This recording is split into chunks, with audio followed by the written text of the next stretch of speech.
Hello and welcome to another episode of Paper Traders. I am your co-host Eric and I'm here with Danny, and we are two average Joes trying to beat the market. So make sure you guys like, subscribe, comment.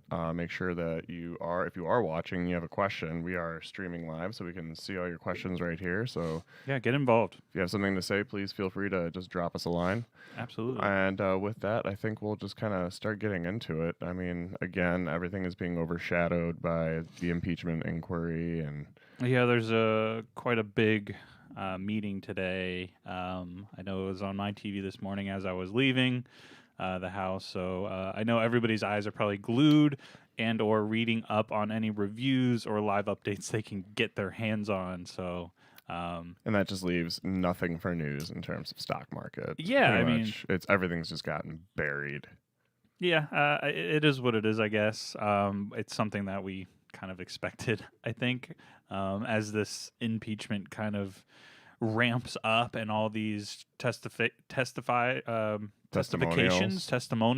yeah, that's the right word, come out. I mean, people are just sometimes you just have to make up a word, that's what works. So that's what happened. I've never heard of testifications before. We're turning it into a verb. So but yeah, I mean, people are obviously just gonna be watching that. So yeah, but in other news, we had some stuff kind of roll out slowly but surely over like the week of since Disney Plus has been released.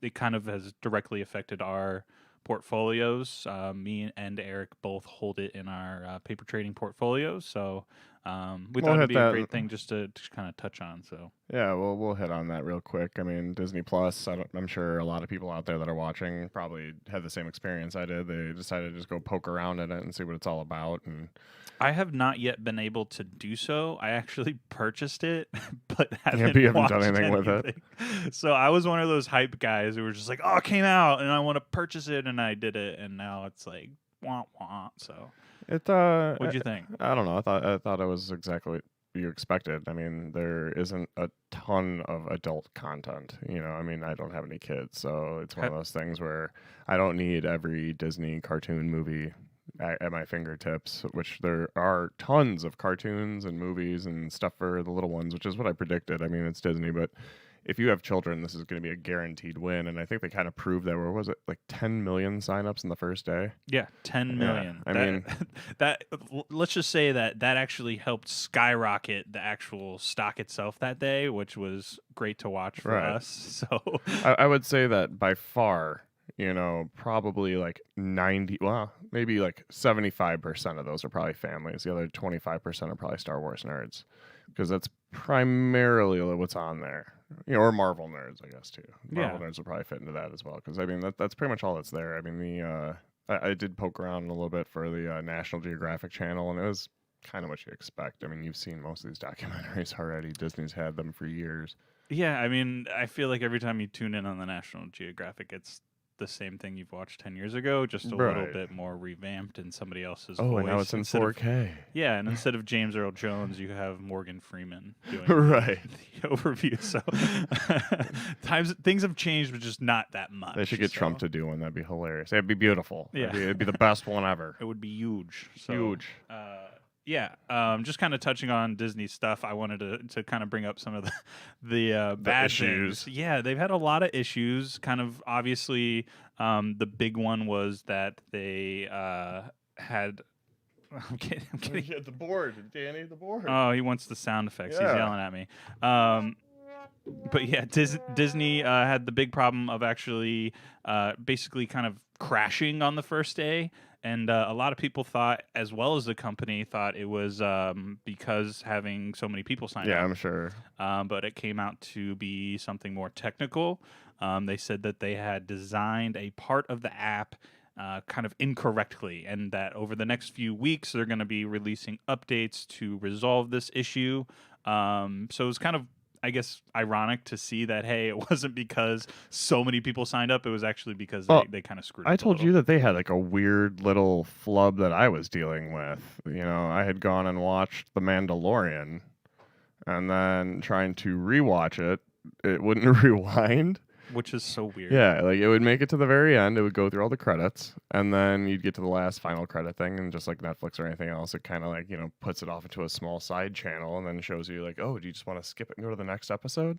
And so it would do that, and I'd be like, okay, well, I'll wait for it to go and finally close out and finish the credits up. Right. And then I go to watch it again to try to rewatch it, and it would start again right from the end credit scene. I was like, oh my gosh, that's a pretty big software flub. I feel like that would be very frustrating. I literally had to go and rewind it back by having the app basically do it for the app because I had it on Apple TV. So the Apple TV had to literally be hand rewound by every 10 seconds all the way back to the beginning. It was the only way to do it. I'd imagine people with anger issues breaking some TVs over that type of issue. Yeah, I mean, it's like, can I please just watch the last 15 seconds of this show? It was pretty bad, but I would say that I definitely witnessed a flub on their part.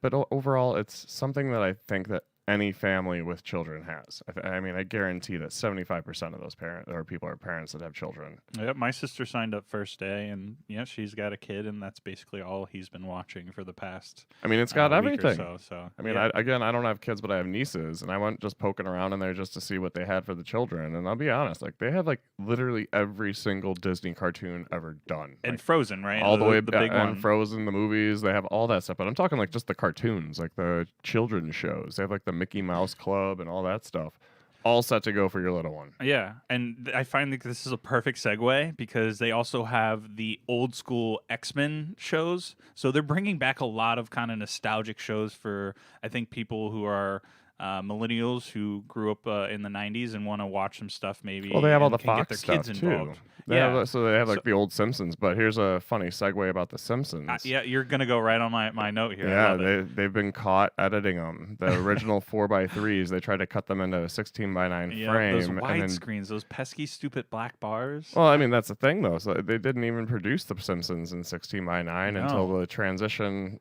Probably in 2004 or something when it actually went over to 16:9. Something like that. So I mean, they were only done in 4x3 because they were meant for television. So Disney to go and cut those and basically decide to edit them at their own discretion. I've heard and read lots of examples of how they've cut out jokes that would have fit into those frames. Like, because there's in The Simpsons, I guess there's a lot of background things that are happening during the scenes that kind of play into these, I'm gonna pull up an example. Jokes that have been going on for a while within the Simpsons realm.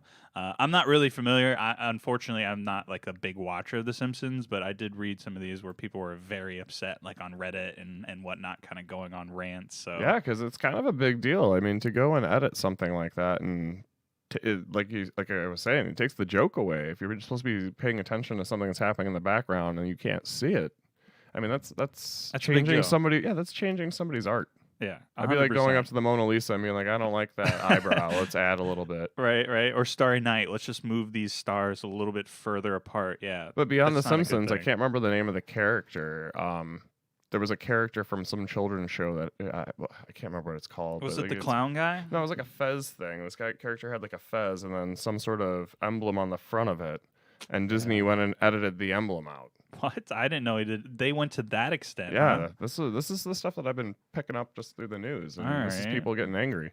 But and that's not where it ends because, as I was going to allude to as well, X-Men, they also kind of screwed up. So they released all the 90s versions of all the X-Men, which is like 4 or 5 seasons, but they went ahead and actually put them in the wrong order. So there's literally episodes that are in the 4th season that are supposed to be in the 3rd season and vice versa throughout all of those seasons. So there's a lot of people creating like accounts now on Reddit telling people what exactly they should be watching in what order. I don't think that looks very good for Disney launching and having all these issues with very popular shows. I mean, I feel like everybody kind of expected to have a few hiccups. I mean, but not with to something this extent where they're screwing with actual content. Right. I don't think that's ever been a thing in the past with any other streaming. I'm having a hard time pulling up exactly the article, but if you pull up my screen here, Danny, you'll see that like they show the Duff Beer, the Duff Light, and the Duff Dry. But I know the joke here, and this is actually the example that I had seen, that the actual pipes up here it's a single pipe feeding all three of Uh, those. and that cuts And completely it into the cuts joke. the joke completely Oh out. my You can't goodness. even see the pipe. So I mean, that type of stuff is definitely going to be a problem for them. I'm sure that they'll backtrack and probably put them back to 4x3 just to keep the fans happy, because that's It's that's not insane. in my humble opinion, I just don't think it's in their place to meddle with how things are supposed to be Right. represented. So I don't know. It was a big issue from my stance, but we'll see if they resurrect and kind of fix these issues, because it's going to Their upset a fan, lot of fans. yeah, their fans will definitely, they'll take to the message boards as it's said, and Well, I mean, social media the heck out of it until they make a move. yeah, fans have a lot of power. I mean, look at the whole Sonic issue. Did Oh you yeah, see that? that's actually a very They good example. literally changed how he looked because the fans were like, Hated "This it, is yeah. absurd. You made him look like a weirdo." Cost And $5 million extra in production really, to well, get that done. it was worth it because because now people are happy. Yeah, yeah, it looks awesome. They Yeah. did a great job revamping it, and thank goodness they did it because I I don't think I could have seen that. yeah, I did see the controversy. I'm not going to watch that movie anyway because I think these video game movies are kind of silly. But I did just again, it's a nostalgic thing, so I think Yeah. I'm gonna watch it just because of that. I played the games. It's like, okay. I get it. But yeah, the fact that the studio was willing to go back and be like, okay, fine, we'll chuck up another $5 million. It just shows you the power that a fan base does have. Yep, I believe it's social media which has kind of created that beast. It's Oh, almost definitely. like the fans have become a living being as one. You know what I mean? Well, they like almost the community itself. Look at the Game of Thrones controversy. How they wanted, and they had a petition to go and redo the last season. Now, granted, they weren't going to win that one, No, but that you would know, be a big budget. beyond just big budget, that would just be insane. You'd have to get all those people back. The contracts would have to all be rewritten, and then somebody have to rewrite the show Yeah, I was and then gonna say. reshoot it. The cost would just be insane. Where this is a fairly small fix that they're willing to do. So. I'd say Disney, best of luck to you. I probably won't be a long-term subscriber just because I don't see a use for it. I've seen all the Marvel movies. Yeah, well, we'll see if you're a long-term subscriber because I mean, people are getting their accounts taken right now. So that was the last issue that we've kind of had circulate around Disney as we kind of create this long list of I guess the things that they got going on here. I guess the lesson here is change your password. Yeah, it seems like they came out and said it wasn't a security breach, but it was having issues where users were having hackers actually get their information, which I mean their passwords, and then they were then selling their accounts for $3 on Online, underground yeah. market. So if you want a cheap account, I guess there's out there for Yeah, you can pay for $3. $3 for a year instead of having to worry about paying the full 70. So make sure your passwords are a little bit more secure than your birth date or 1, 2, 3, 4, 5, 6, 7, Or whatever. just change them in general right now, because this is usually what you're told to do in these types of situations. Change your Yeah. password so you can secure your account. Yeah, I'm sure someone out there listening right now has the Disney like me and Eric do, and I know I changed my password just for why Safety not? sake, yeah. And I made it really, really weird. I had to write it down because it was that awkward. You know what I mean? Yeah, With it's gotten all to the these- point where you gotta put like a number in, and then like name your firstborn child, right, and then an asterisk, and then Right. like all these different. sacrifice your soul to Satan. So there's a lot of weird things you got to do to get a good password, but I think that does it with the laundry list of bad things on Disney's end. Again, I'm sure it's gonna things will. win. Yeah, I'm sure It's things gonna will win. kind of smooth out. You won't get these like tidbit news, but I'm sure they're thanking their lucky stars that the impeachment news is kind of overshadowing everything. Right Oh, now, for sure. so.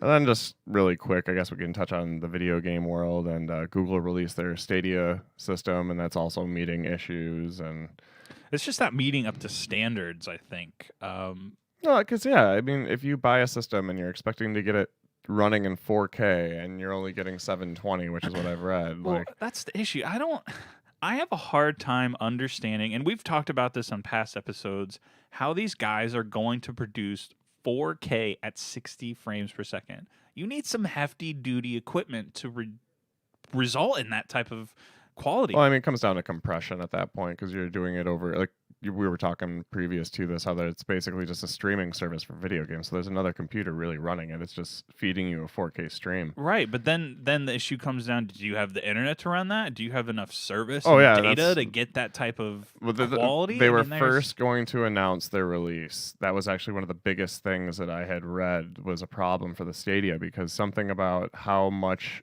data it actually eats up, you were going to basically destroy your cable bill and probably get throttled. That's what I mean. And then they say you can play it on your TV. Who has a 4K TV that does 60 frames per second? I know I don't, and Oh, I'm sure a lot of people do, especially if you're in the gaming world. But I don't know how many gamers have TVs that they play on. Most intense gamers, I'd imagine, are playing on monitors. But that's just me. I don't know. It's TV, monitor, potato nowadays.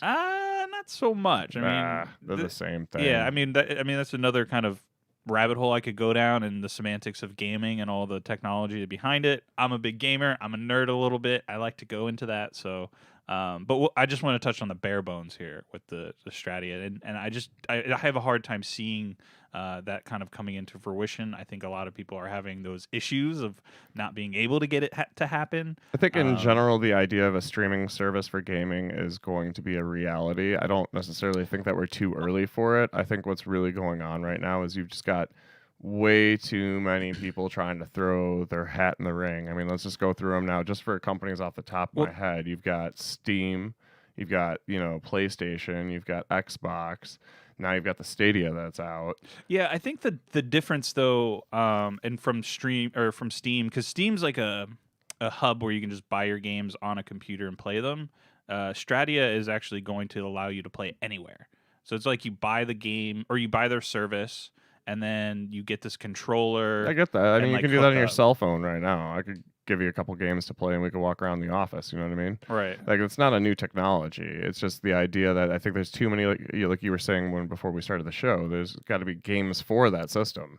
Yeah, and people right now have to you create that. Well, and you also listed off the few that are there, and they don't sound like anything important. They sound like basically role-playing games where it's like a roll the dice and wait type thing. Yeah, so. and here, as we kind of discuss it, I'll bring it up. They have Farming Simulator 19.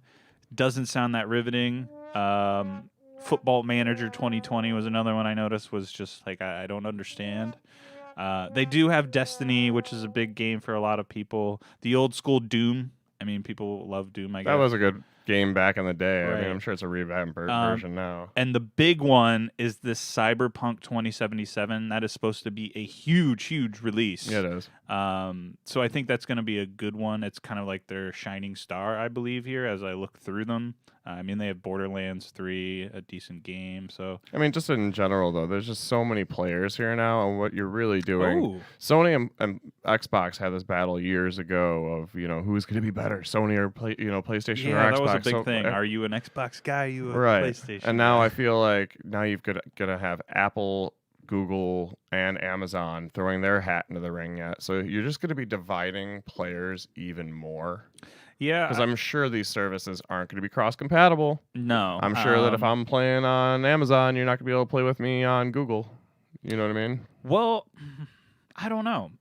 That's a curious thing to kind of bring up because a lot of these games right now are becoming cross-compatible. That's what I'm saying. PlayStation and Xbox, that used to be their big thing. Yeah, because there's games out that they can play together. Right, because they have the Fortnite game where you can literally play it from your cell phone to your Xbox to your computer to your whatever you want to play it on. Because it allows you to play with all your friends no matter what they're on. Right, and now they came out with the new Call of Duty, and you can also do the same thing where you can play across all platforms. You can't play on your phone, obviously. Yeah, I don't think a little bit more complex. Yeah, I don't think your phones can. But that's kind of my point. Yet, that's the whole idea. Is you don't want to segregate your players and friends off because he's on an Xbox, he can't play with me, or he's on Amazon, he can't play with me. Yeah, you want to make sure everybody's included, and by these guys throwing their hat in the ring, I feel like they're just going to complicate issues.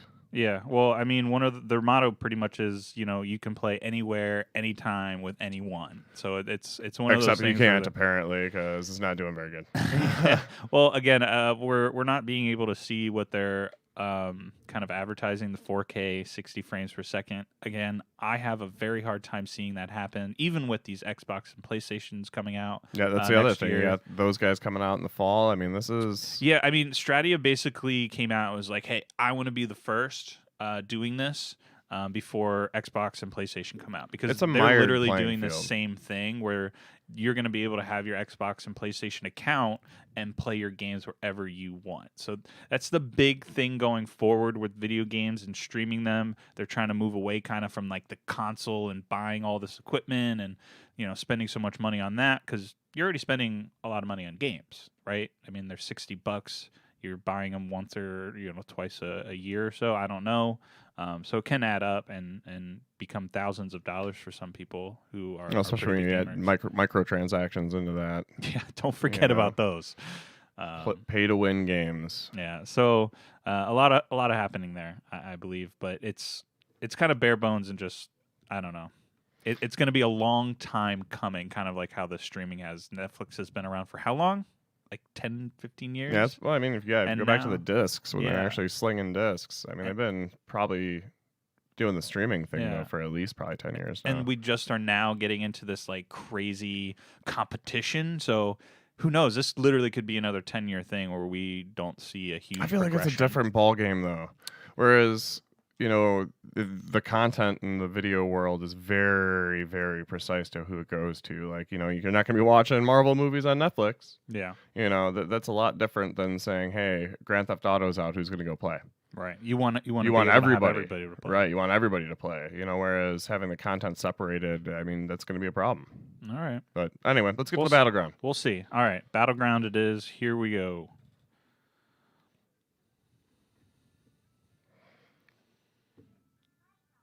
So, not much going on. When I took a look at my portfolio this morning, like I was up. Oh man, I got a little air going here. I was up. Take two though. You'll see that is actually back up now. But when I did get out, I made the right call. I ended up taking pretty much the peak of their profits from earnings announcements. So I'm gonna tout my prowess there on getting a good, quick, short-term trade to get some extra money out. Heck yeah. And on top of that, we had a great Disney play. Yeah, Right? and Disney, I mean, even though it's showing to be down right now, Disney has come back up to kick some rear end. No, So. if you take a look, click on when you purchased it, so we can see. Go to the edit button at the far right, and you can see when we purchased, and have a nice little 140. Look at that. See, there we go. Yep, it's a good bump. We It's like a good profit. bump. We Right. like profit. So we're And I'm making sure. headway. Oh. Oop. Do that Aha, every time, rusty. man. Rusty. There we here. go. We're back. We're back. Hey, we're allowed to have technical issues. Yeah. Okay, I'm human. But yeah, I'm pretty happy where I'm sitting right now. I mean, everything I've got has been bouncing pretty solidly up. Like I got two in the red right now, but Disney I'm not worried about, and actually Takeda Pharmaceutical has proven to be pretty strong as well. So I think I'm probably gonna be adding some positions here shortly, only because of the fact that after selling my Take Two position, I'm currently at $593 worth of market value, so I'm sitting pretty low. Okay. Yeah, You want to put some money on the board? yeah, I want to start reaching for that $5,000 goal. I want to start really putting some money into this and really moving. And I will tease how I'm going to be potentially doing that at the end of this show. Uh-oh. So, All right, along well- with that, we've got the regular, Paper Traders watch list. Paper Traders watch list from where we've kind of added and looked, and there are things in here that I am probably going to toss in. We got some number ones coming up there. Yeah. You got the home builders. Callaway Golf is still a number 2 buy. We did miss that dip, and then it kind of had a run up due to earnings. But hey, you missed some. So I'm sure Um, post Christmas will be a time to buy Callaway. right. So Everybody have bought their clubs for their loved ones, and after that, it'll be wait till spring. Exactly. It's the holiday shopping season, so go buy yourself some nice golf clubs for your loved one and me. So Feel free to send them to Danny McPherson. PO box. Anyways, kind of moving on to my portfolio. We're making leeway here. We're finally almost out of the red. We had some trouble when we first started the portfolio with Square, and it was kind of a growth stock. It is a growth stock. What am I saying? But with growth kind of comes volatility. And when anything kind of bad news or even short-sighted estimates come out, Wall Street doesn't like it. So we got hit a little bit. We bought it back, at around $78. It's now at 67. A couple weeks ago, it was around 61, 59. It was kind of bouncing around between there. It's coming up. So, yeah, we're making some bounce back. I like to see that. We also had the run up in Disney. I was a little bit more lucky. I bought on more of a dip. I was in at 134.55. So that's what's kind of really helping us there as those two stocks kind of ramping up. We're only down $11 now. We were down $120 at one point when we started this. It was in a very volatile time of the market. I consider myself doing pretty darn good here for the moment. We're almost making some leeway again, and then You just gotta wait till you start pulling profits like me. yeah, exactly. But then we got hit again. I kind of bought into GW Pharmaceuticals here. Not too big of a rundown. We bought it in at 113, sitting at around 102. It's volatile due to the cannabis market, but I feel like it's one of the safer plays in that industry. So that is why we're in That's it. another So, one that'll be coming up. I mean, literally, I think it's this week coming up in Congress. They're talking about federally legalizing. So if that were actually to push through, that'd be yeah. pretty big deal. So we have some safe plays, and I feel very confident with how my portfolio is doing. We also have those Dividend Aristocrat ETF that's just kind of a good income that helps stabilize kind of the volatility that could happen. So, yeah, that's pretty much around out. I'm not going to be buying anything here today. I kind of like how we're sitting, but if we see some type of pullback anytime soon in the market, I may be taking advantage and making some more additions. So we'll see. Right on. All right. Well, I kind of feel like with that, guys, it is time to call it. Yeah. Thanks for joining us. If you were in here, make sure to leave those comments, hit the like button, subscribe. Make sure you're here next week. We're here every Wednesday at 11, kind of going over all the news, what's affecting our portfolios, and bringing in experts to kind of talk. I know we have a big guest next week, so yeah, you're going to want to tune in. Well, before I tell you who the guest is next week, I'm going to tell you while you're playing around on Zacks.com, checking out your portfolio, whether you're tracking what we're doing or tracking what you're doing yourself, go to Zacks.com/promo, where currently for $1, you can get access to all of Zacks services, including the closed ones, see what's going on, and it's all for $1, Zacks.com/promo. And as promised, I said I was going to tell you who is going to be coming on next Drum week. roll. So, yes, it is a holiday weekend, or a holiday week, but I will still be here. Danny will sadly not be joining us. I will be on a car trip for about 13 hours, so you won't want to hear from me. I'll be very frustrated. Yeah. No, thank you. And so filling in for him is going to be Kevin Matris, who will be sitting in with me doing the show, and he is going to hopefully help me make a couple extra moves and add a little bit of weight to my market cap. Yeah, with the low volatility, you might be able to get in a nice little play. Yeah, so with that all, I will see you next week. For those of you traveling next week that we won't be joining us or watching later, you could actually stream us while you're driving, which would be pretty awesome. Yeah. But please go and travel safely, and if I don't see you next week, we'll see you the week after. Yeah, happy holidays.